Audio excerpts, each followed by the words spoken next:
Good afternoon, ladies and gentlemen, I'm John, this is many a true nerd, and welcome to Total War Shogun 2, considered by some to be the best Total War game of all time, and I can understand how people would come to that conclusion. To this day, this game is gorgeous, the combat is well balanced and hugely satisfying, the campaign mechanics deep and interesting, and on top of that, it is viciously difficult. The AI puts up one hell of a fight in Total War Shogun 2. I am going to lose fights. This is not going to be easy, so okay. Let's jump on in and kick off our brand new adventure in this absolute flipping classic. So, step 1, let's get everyone on the same page here. This game is set in Japan in the 16th century, the Warring States period, where, to massively oversimplify history, the centralized authority of the ruling shogunate in Kyoto went into decline. And given they'd been the dominant force in Japan for about 2 centuries at that point, that kicked off a massive power vacuum, in which many local warlords or daimyos rose up in an attempt to make themselves the next ruling authority. And that's who we get to play as in this game, one of the local warlords who needs to put together an empire, ultimately take Kyoto, and then enforce their claim by taking on all comers, though that last bit is, yes, maybe a tiny bit more complicated than it sounds. We'll get to that much later down the line. For the time being, yes, we've got to pick the faction we're playing as, and in this game that's rather interesting, because next to some other Total War games, the differences between the clans is not that huge. Like Empire before it, most of these factions share most of their basic units. Everyone's got access to basically the same basic spearmen, archers, cavalry, etc, etc. The difference is generally in a clan's specialization, so say the default clan Chosakabe here, they're all about the archers, so the arch units they train are slightly superior and are also cheaper to recruit and maintain, so naturally if you go for this faction, you're going to be wanting to focus in that direction, because in a straight fight, your archers are going to beat the other faction's archers. Then you've got the Takeda, all about cavalry, the Hojo, who are all about siege units. Basically, yes, in many cases the difference between a campaign is largely starting position and what sort of unit your clan specialises in. But there are, however, a few exceptions to this. Factions that play a bit differently. Because you see, pretty much all of these factions you're seeing here have one thing in common, which is religiously they're Buddhist, but during this period of Japanese history, the Portuguese were floating around, meaning Christianity was also starting to spread. So these factions at some point in the campaign have to deal with the question as to whether or not they want to convert to Christianity, with one rather interesting exception. Say hello to the Otomo, the only faction that begins having already converted to Christianity, and unable to convert back to Buddhism. You're just stuck being Christian from turn 1. And that comes with many problems. Like for example, the other clan leaders are deeply suspicious of you, and when you take territory, the population is going to be Buddhist, so public order's a nightmare to maintain as well.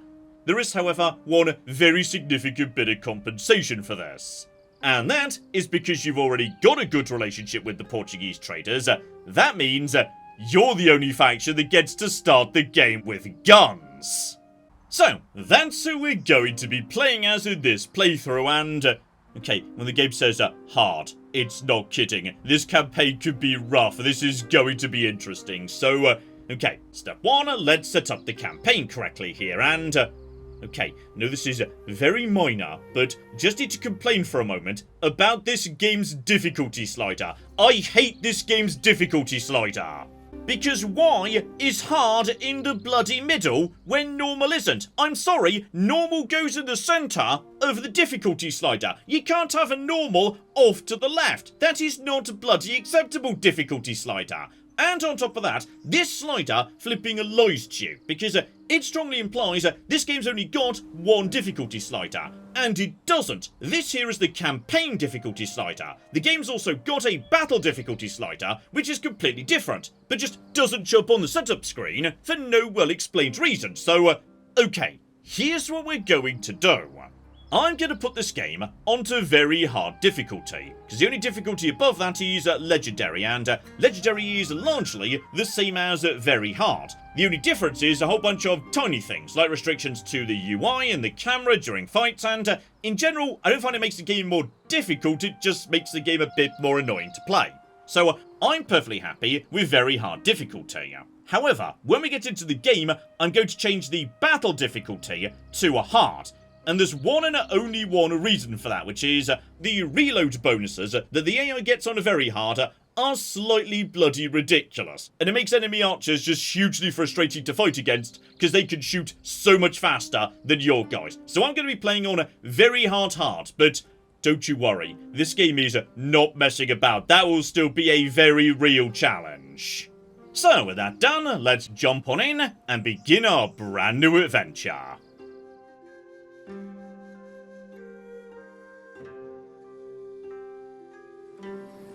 Strangers have come to our shores. They bring weapons of smoke and fire. Weapons that kill without honor, without skill.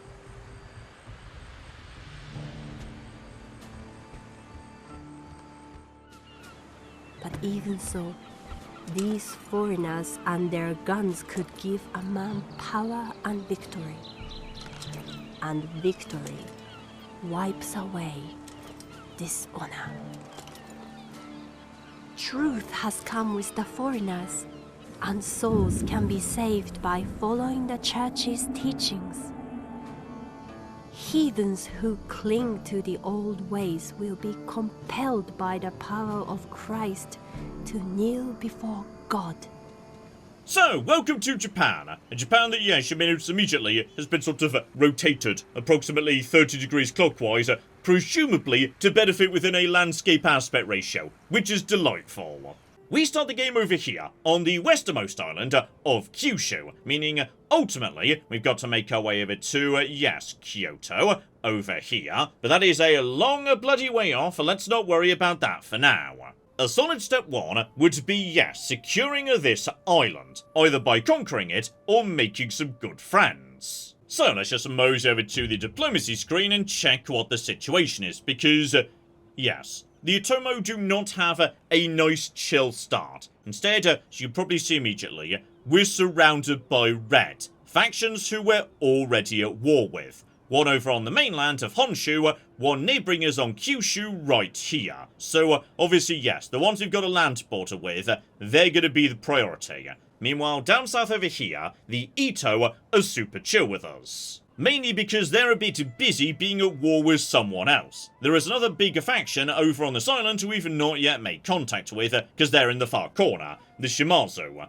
Don't worry, we're gonna have to be dealing with them sooner or later. But for the time being, yeah, don't worry about them. If we're lucky, the Ito will keep them busy.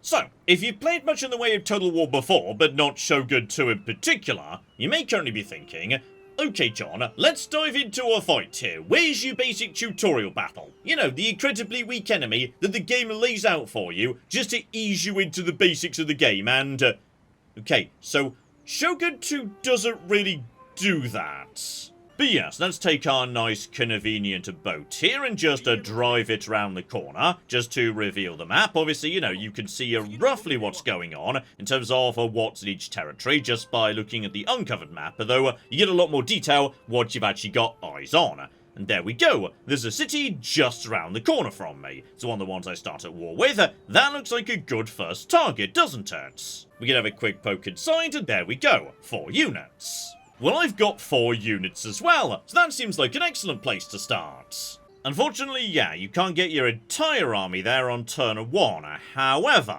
if you just take, yeah, most of your army to just outside the walls, then separate out your general, the old Rome Total War trick still works, then, yeah, you can actually begin the fight immediately. At which point you realise, yes, you're taking on not just those 4 units, but also the town's garrison, a unit of samurai, which fine is only 60 men next to 200 a unit for the other units, but they're still pretty hardcore and well armoured. And on top of that, I am going to be fighting against the defences of the walls. And in Shogun 2, defenders have a huge advantage during city scenes. Like archers at the walls gain a massive increase to their reload speed. They could tear you apart, so okay, possibly this isn't such a good idea. So instead, we'll just break off the siege, put our army back together, and wait for them to come to us. That seems like a sensible idea. Yes, based on what we've just seen, it's probably best we start training troops immediately, because as we've just seen, we don't start with that many of them. So over here at Busan, I can train a Yari Ashigaru, which is basically like a light spearman, or bow Ashigaru, light archers. There is also the opportunity to train a bow samurai, who are a lot tougher, but also a lot more expensive to train and maintain. At this point in the game, we can't really afford samurai. But don't you worry. Ashigaru, the basic tier of a light footman, they will get the job done, don't you worry. So we'll get some spearmen training up north, and meanwhile down over here in Bungo, yeah, I've got 2 recruitment slots, not 1. Back in these days, recruitment was a bit slower than it is in, say, the modern Warhammer games. If you lose an army, it can take a long while to train a new one, especially in the early game. Still, this is also currently the only settlement where I can train gun units, though for the time being, they are a bit expensive. Like, I think we're better off sticking with the basic spearmen and archers just for the time being. Still, it's not just about the troops. I've got one other ace up my sleeve. And that is this guy right here. My missionary, and you wouldn't really be expecting missionaries to do that much in terms of military action, but oh bloody hell. This guy is a menace. Because, step 1, he's just allowed to walk into any territory of his choosing. He's got loads of movement points, he's got decent vision range, he's a good spy. So straight away, he gets eyes on our neighbours over here. Right now, me and these guys are at peace, so no trouble with you friends whatsoever. But, yes, let's just say, next turn, he can start sowing a bit of chaos. And in terms of the rest of my money, I'm going to get out a basic sake den right here in Busan, just so I can start getting ninjas, basically spies and assassins, out onto the field. Plus, generates happiness, money, not a bad building at all. And I've also got just enough change left over to, yes, get out one basic trade ship from Bungo, given this territory starts with a slightly more advanced port, and, oh yeah, this guy's gonna pay for himself many times over. And then just one final thing, it is very easy to forget to do, so make sure you bloody don't. The technology tree. And yes, in this game, much like Empire before it, you've got to think very carefully about what tech you want to invest in, because there is no way in hell you are going to complete every tech by the end of the game. Not even close. You are very much picking and choosing what you want to prioritize. Basically it goes, yes, military on this side, civilian on this side. And as the Otomo, we need to start with civilian, because we're going to be running into a lot of problems with happiness, especially as we start expanding. So getting to Zen as soon as possible for bonus +1 happiness everywhere, yeah, that's important. Plus, en route, it wouldn't hurt to get a bit more money, unlock the market, that's an important building too. So yeah, we're starting on the civilian side. So there we go, a nice simple turn 1, though, let's just say, yes, things might be about to start getting hectic in a hurry. Because yes, as the turn just ticks over, at this point the Shogun reveal, they had more troops round the corner, who have now come to kick my ass. So instead of, yes, 560 troops versus 660, but the 660's got wall defences, we're now potentially out on the open field, but it's 560 of my troops versus almost 1,000 of yours. The only advantage being, this time, they don't have the samurai with them. Those guys are trapped inside the settlement because they're the settlement's garrison. So, okay. Basically, yes, my 1 bow unit versus their 2, my 1 spear unit versus their 3, and yes, general versus general, but I've got the flippy guns, and they don't, so, okay. We're going to try and make this work, because if we don't make this work, the Shoni, with their 2 settlements, are just going to keep pumping troops over and over. Things are not going to get easier as time goes by. We've got to deal with these guys now, so, yeah, I wasn't kidding when I said Shogun 2 isn't messing about. Luckily, we've got a couple of things are working in our favour. And on this occasion, I'm not talking about the guns. I'm talking about the fact that in general, defenders have got a huge bloody advantage in Shogun 2. And that is thanks to our new best friends, the Yari Ashigaru. Because you'd probably think 1 unit of infantry against several is not a good matchup. But these guys are not just, you know, the equivalent of tier 1 levy spearmen in other Total War games. Oh no, these guys have got a wonderful trick up their sleeve. They've got a formation they can form, the Yarry Wall formation. Basically, this turns these bastards into a phalanx from Rome Total War. From the front, these guys are now absolutely vicious. Incredibly hard to damage, surprisingly hard hitting, they will stand their ground very effectively.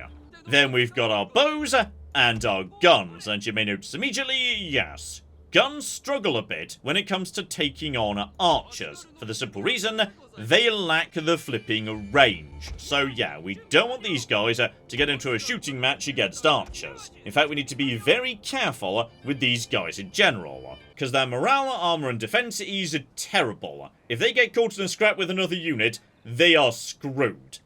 However, their guns hit like a cocky truck, penetrate armor, and cause a huge deal of morale damage to anything they shoot. They're basically glass cannons useful for generating morale shocks, and in Shogun 2, much like Rome 1, fights are often decided by a big morale shock that wraps up the enemy line. Numerical advantage is not necessarily as important as the ability to generate a route to critical spots. The general is also maybe not what you're expecting if you've played older or more recent Total Wars, which is this guy is not a unit of hardcore heavy cavalry. He is very vulnerable and shouldn't be left in any form of extended combat.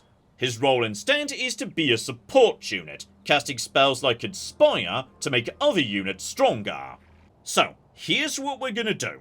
We're gonna use every bit of this battlefield to our advantage, given we're going into a rather difficult position. Step 1, we're gonna hide right at the rear of the field here, meaning they have to walk over to us. By the time they get to us, they're going to be a bit tired. That's going to work in our favour. Step 2, we're going to have our spearmen in a defensive position right here on this slight incline. So the enemy have to run up the hill at us, and that is not going to work in their favour. Which is also going to mean we could put our gunpowder units behind the spear line. Because yeah, once the enemy start getting closer, they could just shoot over the spear's heads into the enemy. So yeah, they could just keep firing even after the fight's joined. And finally, everybody's hidden in the forest, with the exception of the general, who can't hide. So yeah, we should be able to get the first hit in on these guys when they approach. So, alright. Having a rig to the deck in our favour, as much as we can, let's make this happen. And here we go, several miles away, these guys start jogging in, and right, obviously they have to come to me because I'm the defender, they started this engagement. So yeah, they're going to be very tired by the time they make their way to me. Also seriously, despite the age of this game, just look at it, this is a very pretty game, this holds up beautifully. Advantage number 2, they're not grouping up. Possibly because, yes, right now they don't see all my units. All these guys could see is one unit of cavalry all by itself in the forest. So these guys are probably rushing ahead because they think they could take out my general who's currently unguarded. And there we go. Little yellow foot appearing over their banner there, indicating, yes, they're getting tired. And tiredness, of course, is going to feed us straight into their morale as well. The green bar over the banner. So okay, just wait for them to come a little bit closer, and here we flipping go. We now open a fire on them. They've now realised a unit is here, which is good. They'll probably try and return fire as a result of that. But yeah, they don't know about any of the rest of our units. We just got the first hit in there, so I'm going to send my general forward to basically just skirmish with them. If we can hit them, great, but probably we won't, because there's a good chance these spears will run forward to intercept. So, I'm going to get lucky and actually get a hit in. Okay, we have managed to do something to them, and now the spears are going to try and come in, and okay. They're sending other troops in too. Their general has rushed ahead of the rest of his troops, so now we just get back on the hill, and we now open fire with all of our bloody guns, which they didn't see coming. We retreat straight through our own spear wall. Their general is going to try and get back on top of ours. But yeah, he doesn't really want to run into the spears, because like our general, his general is not that tough. But if he just keeps advancing, Oh yeah, just to get in there. Get into the Yari spear wall, you stupid bastard. And, oh, he's going to run into some trouble in no time whatsoever. So, okay.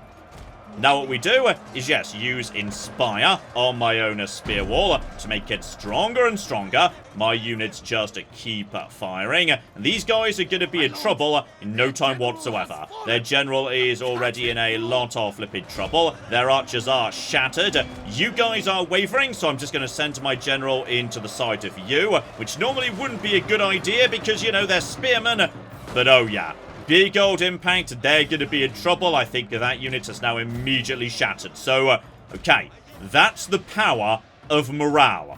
That's what you need to be doing in this game. It's not about numbers, it's about morale. Now, in a perfect world, I would love to chase these guys down and finish them off. Because, yeah, they're going to be retreating into the nearby castle. We need to take them out later. But I don't want to go and leave my general completely exposed. Especially with, yeah, more flipping bows coming in and more flipping spearmen too. Though once again, these guys are now really, really bloody tired. So, guys, I need you to turn your attention over to here, please. And yeah, my general is going to attempt to just spook their archers once again. So yeah, you guys just... Guys. Get yourselves drawn up, please. Get yourselves properly drawn up. The spearmen coming in. The spearmen do appear to be coming in. They're trying to fire on my general. Get him out of there. I do not want to have any damage done to him. Generals are soft and squishy. But yeah, there's not going to be much they could do to me. In a straight archer versus archer fight, I've got the high ground and... Oh, blimey, we're firing on his troops too. But their general... Is he dead? He may be dead, I'm not sure. Yes, the problem with Yari Ashigaru is, in their spear wall, they can hold off so much. But their morale is very flimsy. So if they get caught out of the spear wall, oh, they're in trouble. So yeah, we're just firing on them right now. They've shattered too. Yeah, they're basically just collapsing because their general's dead and they're being fired upon by guns. So now we just need to finish these guys off. Just to get my spear wall out of wall formation and run down those archers. Because, guess what? Those archers are exhausted. Meaning, I can catch up with them. Okay, we chased down as many as we could. We got a heroic victory. Thank you very much, game. Much appreciated. But unfortunately, yes, a good number did get away. So yeah, in the end, we killed 600. They only killed 73. And that was a combination of various things. Using gunpowder to surprise the enemy, breaking them before they even got up to me. Assassinating their general, causing a huge morale penalty for the rest of the army. And using formations correctly, in particular, the Yari wall. Because now, that Yari Ashigaru is just picked up 2 bits of experience in a single fight. That means next time, it's gonna be even bloody stronger. Still, as turn 2 rolls in, let's just say we've not got much time to enjoy our victory. We've still got plenty of issues to deal with. For example, do not forget, the Shoni over here are not the only faction we're at war with. There's also these idiots. Now, luckily, right now, yeah, they've only got a basic coastal village, which doesn't actually let them train any boats, so they can't ferry troops over to me. So the only way they can get to me is this crossing right here. So I'm just going to take my little boat I was scouting with earlier and pop that right here. Meaning as a result, okay, I'm safe from the ouchie for the time being. Until they invest in building up this coastal village, there's nothing they can do to me. And speaking of boats, that trade ship I bought last turn that cost basically nothing is done. That is very useful, because one, we could send it to go and trade with the little trade hubs dotted around the map. There's one down over here, which I think is, yeah, very advantageous because, obviously, it can also function as a spy. So we'll just send you in this direction, buddy, and see what's going on around the corner.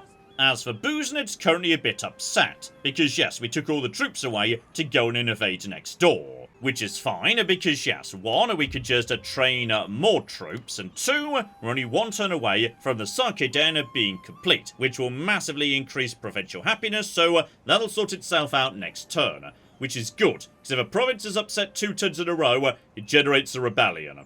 And you don't want that they could be seriously nasty. Still, I will say, this has worked out pretty nicely over here with the Shoni, because inside the city, they've now got 2 units of Yari Ashigaru, who obviously are, you know, melee troops, and they'll still have that unit of samurai retainers, also melee. Basically, they've got no ranged troops, and ranged troops are the real killers during siege defense. The reload bonuses they get are no cocky joke. Yeah, the surviving archers, they're down here with this army, too far away to reinforce. This is perfect. So okay, I think we just go in right now and take that settlement. This is a good opportunity to do so. Oh, though hilariously, the survivors of the previous fight are apparently just in range to get involved. So, you know what? That's absolutely fine. Because I know where you guys are and where you're coming from. Specifically, yes, units come from a direction that makes sense. They were down south, meaning they're going to be entering the battlefield from the south, meaning I can catch them as they come in. So, say hello to a basic tier 1 castle town, and I appreciate it doesn't look like much, but yes, this could be very hard to crack for an attacker. Because number one, this entire area, everything inside the walls, acts like a plaza in Rome 1 or Medieval 2. Units can't rout on it. Number two, as I mentioned previously, yes, range units put against the walls here gets a really big benefits. And I don't just mean the speed of reload, I also mean they're protected by these defences. So if your archers are down on the low ground and theirs are behind the walls, you will be flipping slaughtered.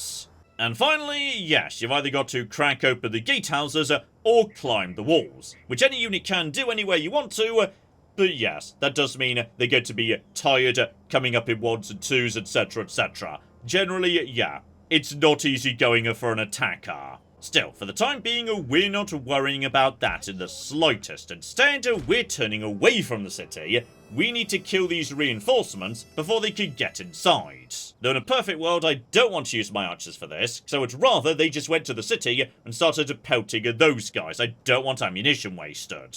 The other units, though, right. They just need to wait for the right moment to jump in, so...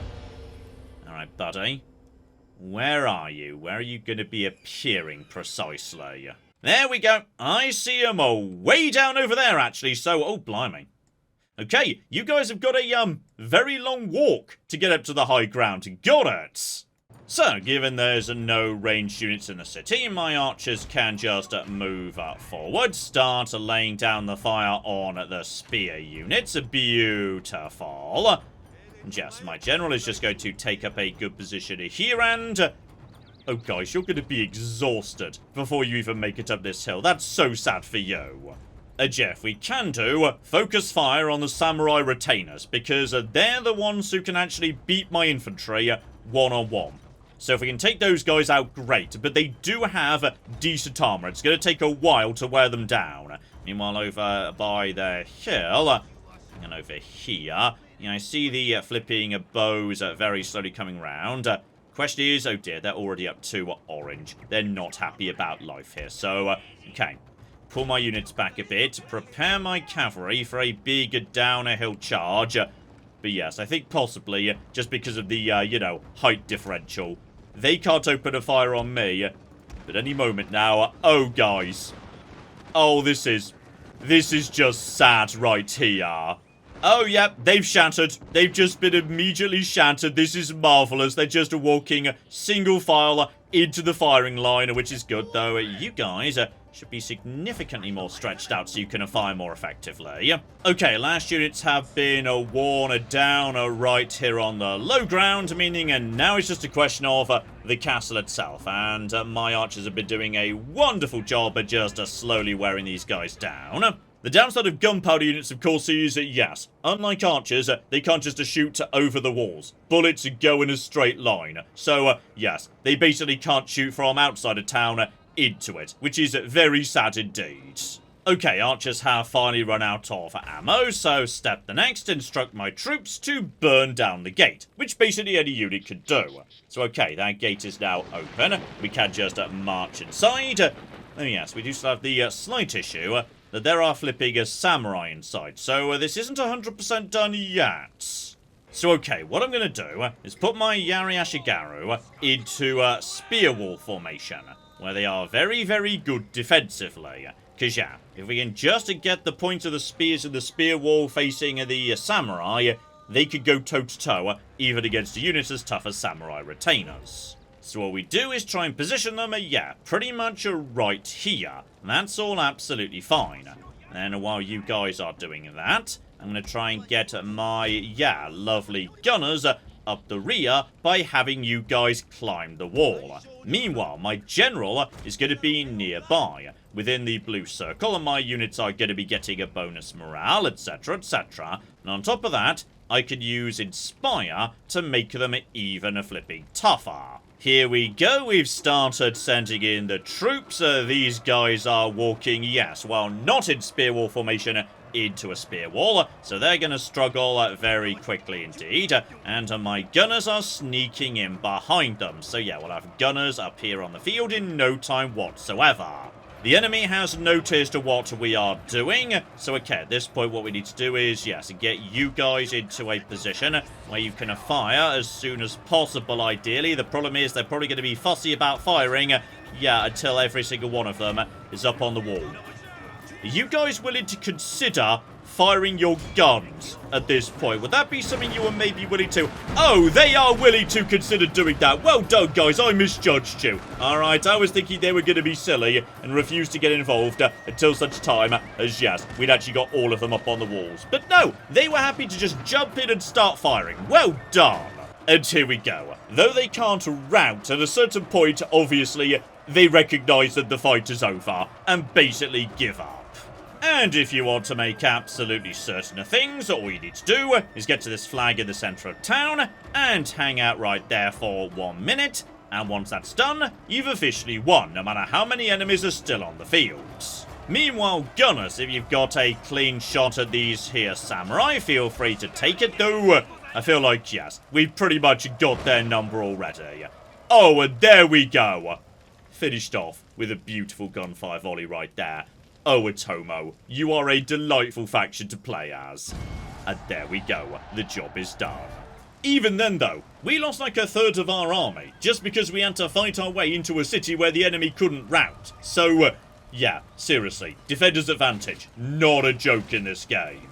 But here we go, we've officially won. I'm pretty sure our general's leveled up as well, and we officially get ourselves a new province. And our options are peacefully occupy or loot. Never cocking loot. The money is not worth it because, yes, it has a bad effect on your faction leader's honour, and you do not want that. Because part of the reason one of my cities is currently upset with me is, yes, a dishonourable daimyo. And the reason he's dishonourable is because we're the Christian faction. That's deemed inherently dishonourable. Together with being a big factor in, yes, why this new city we've just taken over absolutely cocking hates us, and a significant factor in all our relationships with every other faction as well. So, yeah, seriously, it's rough being Christian from turn 1. Like, getting access to guns, it comes with some complications. Though, that's not to say there aren't some very, very good benefits as well. Like, say, unique Christian buildings that are gonna come online over time. Access to special Portuguese troops, which are incredibly bloody powerful. And more importantly than anything else, we potentially could get access to the most ridiculously overpowered ship in the game. And once again, we should not be ignoring that little priest on screen right now either. The Christian agents, oh, they are something special as well. Still, I would say having won a heroic victory against overwhelming odds and taken our first city as well, how about we ramp things up there? But don't you flipping worry. As you probably already guessed, this is our brand new series coming every Tuesday and Friday. And blimey, do we have a lot to cover in the next episodes. We've got cities to build, a trade to look down, and yes indeed, we also need to explain how one lone missionary can be the most terrifying military force that Japan has ever flipping seen. So hopefully you join me next time for that. But in the meantime, I've been John, this has been Many a True Nerd, and this has been the delightful Total War Shogun 2. Thank you very much, and goodbye. This guy's enjoying that. This guy's enjoying his elephant a bit too much. Oh my god. In Fair Verona, we set our scene. Oh my god, Becky, look at her butt. It is so big. They've managed to glitch inside one of the buildings. Elephants in the rear! And then in come the chariots!